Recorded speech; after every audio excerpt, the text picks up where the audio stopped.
kemana ruh? Kemana ruh ketika setelah dicabut dari jasad? Maka kalau kita membaca dalam satu riwayat dari Bara' bin Azib, kita akan menjumpai ruh itu kalau dicabut dari jasad, maka kita harus paham, malaikat itu Pak, kalau akan mendapati orang itu meninggal dunia, maka para malaikat itu akan datang serombongan.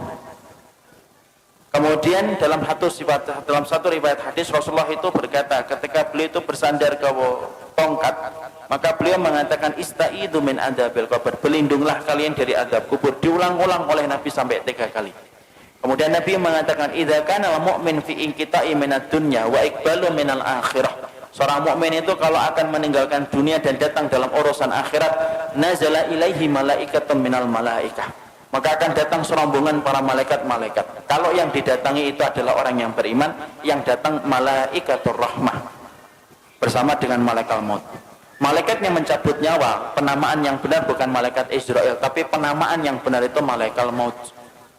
Dia datang serombongan bersama dengan malaikatur rahmah. Para malaikat kemudian di mana? Fajalasu inda mudil basar. Para malaikat itu duduk sejauh mata orang itu ketika memandang. Makanya orang kan kadang-kadang kalau mau meninggal dunia begini. Itu bukan melihat tatapan kosong, tetapi dia melihat sesuatu yang tidak pernah dia jumpai seumur hidupnya. Mana malaikat itu kalau yang akan dicabut adalah orang yang beriman, malaikat itu akan membawa 2 barang. 1, kafanun min akfanil jannah, kain kafan dari surga.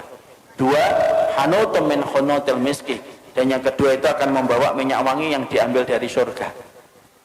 Setelah kemudian duduk sejauh mata memandang, yang akan datang, yang turun 1, malaikat maut di atas kepalanya. Setelah dicabut semuanya sempurna, malaikat maut selesai tugasnya. Kemudian diserahkan kepada malaikatur rahmah.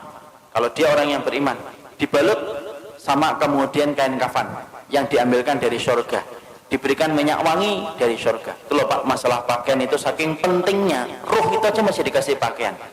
Makanya orang kalau sampai ngeremehin aurat itu kebangetan. Karena ruh saja ditutupin itu, kemudian bagaimana dengan kain kafan yang diambil dari surga? Ditutup dengan kain kafan dari surga. Lalu kemudian dibawa ke langit yang pertama. Setelah dibawa ke langit yang pertama, Rasulullah mengatakan fastaftahu lahumul bab. Mereka meminta supaya dibukakan pintu langit yang pertama. Pintu langit yang pertama terbuka. Kemudian mereka memasuki pintu langit yang pertama. Karena sesungguhnya langit itu ada 7 lapis. 1, 2, 3, 4, 5, 6, 7. Satu lapis dengan lapis berikutnya sejarak 500 tahun perjalanan. Lapis yang kedua dengan lapis yang ketiga 500 tahun perjalanan. Atasnya Pak ada pohon bidara Pak, makanya dinamakan Sidratul Muntaha. Sidrah itu bidara, Muntaha itu puncaknya langit. Di atas langit yang ketujuh ada lautan. Dari dasarnya sampai permukaannya 500 tahun perjalanan. Di atas yang tempat yang begitu besar, itulah nanti kemudian yang menjadi salah satu tempat arasy-Nya Allah. Maka naik itu melewati langit yang pertama. Seluruh para malaikat gemuruh Pak, cuma kita tidak mendengar. Kita tidak pernah mendengar itu, makanya dijadikan, kenapa pendengaran kita terbatas? Kalau dijadikan pendengaran kita sensitif, malah tidak bisa tidur. Karena tiap hari kita akan mendengar omongan para malaikat, dan kita akan mendengar omongan orang ketika mati, dan apa yang disampaikan oleh para malaikat di atas langit. Dijadikan pendengaran kita terbatas karena ada banyak hikmah. Melewati langit yang pertama bergumuruh para malaikat yang kemudian berkata, Maniruh hadat tayyib. Ini pemilik ruh yang baik, ini miliknya siapa?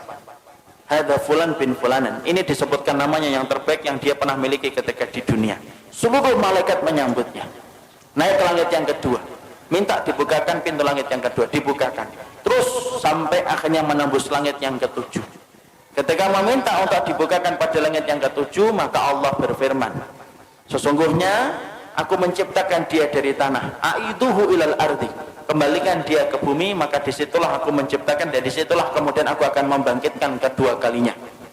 Akhirnya para malaikat kemudian membawa ruh itu, kemudian ketemu dengan jasadnya yang sedang dibawa oleh para pelayat ke area kuburan. Maka kemudian bertemulah kemudian jasad itu dengan ruh. Ya, jasad ini masih dipakai? Enggak, ini sudah selesai. Jadi yang kita pakai ini jasad sementara saja, ini kendaraan kita di dunia. Nanti ketika kita sudah mati, ketika dikumpulkan di padang mahsyar, dikumpulkan di surga, tidak pakai jasad ini.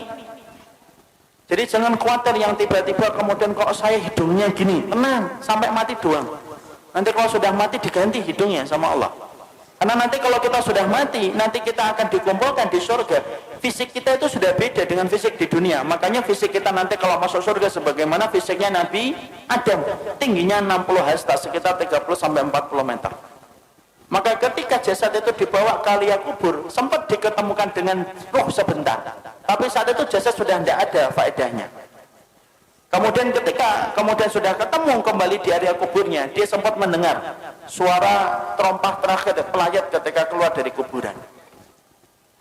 Setelah itu kemudian datang pertanyaan mungkar datang, kan menanyakan 3 perkara. Apa, siapa Robnya, siapa nabinya, apa kitabnya, ataupun apa agama yang diutus kepadanya. Setelah dia mampu menjawab itu, maka yang mampu menjawabnya itu siapa? Apakah dirinya? Enggak. Tapi yang menjawabnya itu adalah dibantu sama Allah. Makanya Rasulullah membacakan ayat yusabbitullahu alladhina amanu fil qawli tsabit fil hayati dunya wa fil akhirah. Allah teguhkan orang yang beriman perkataan mereka di dunia dan perkataan mereka di akhirat.